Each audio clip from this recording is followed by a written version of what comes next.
টেনেসির ছোট্ট কাঠের ঘর থেকে গানকে আশ্রয় করে যে মেয়েটির স্বপ্ন দেখেছিলেন বড় হওয়ার, তিনি একদিন হয়ে ওঠেন বিশ্বসঙ্গীতের কিংবদন্তি ডলি পার্টন। 6 দশকেরও বেশি সময় ধরে গান, অভিনয়, ব্যবসা আর মানব সেবায় রেখে গেছেন অনন্য কীর্তি। মুগ্ধ করেছেন কোটি কোটি মানুষকে।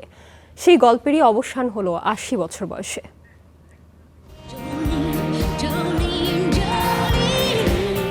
বিশ্বসঙ্গীতের আকাশ থেকে ঝরে গেল আরও একটি নক্ষত্র।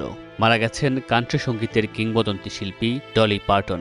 25 আগস্ট যুক্তরাষ্ট্রের টেনেসিতে 80 বছর বয়সে মারা গেছেন তিনি।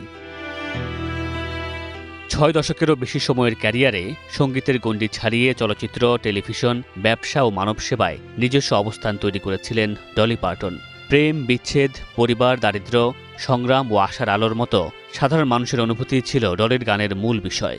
জোলিন, 9 to 5, I will always love your মতো গান তাকে বিশ্বজোড়া খ্যাতি এনে দেয়।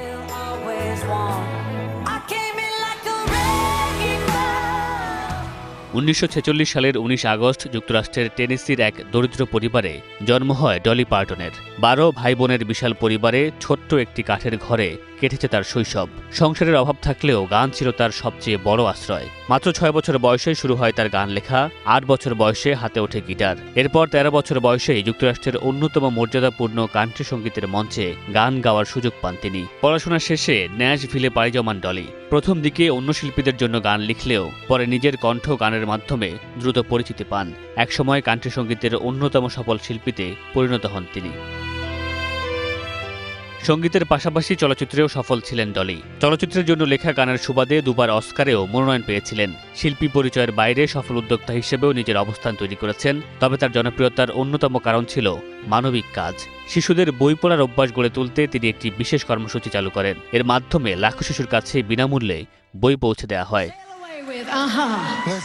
ঝলমলে পোশাক, সোনালি চুল ও উজ্জ্বল স্বাদ ছিল ডলির স্বতন্ত্র পরিচয়ের অংশ।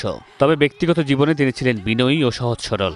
নিজের চেহারা নিয়েও প্রকাশ্যে হাস্যরস করতেন। তার এই স্বতঃস্ফূর্ত আচরণ ভক্তদের সঙ্গে তাকে আরও ঘনিষ্ঠ করে তুলেছিল।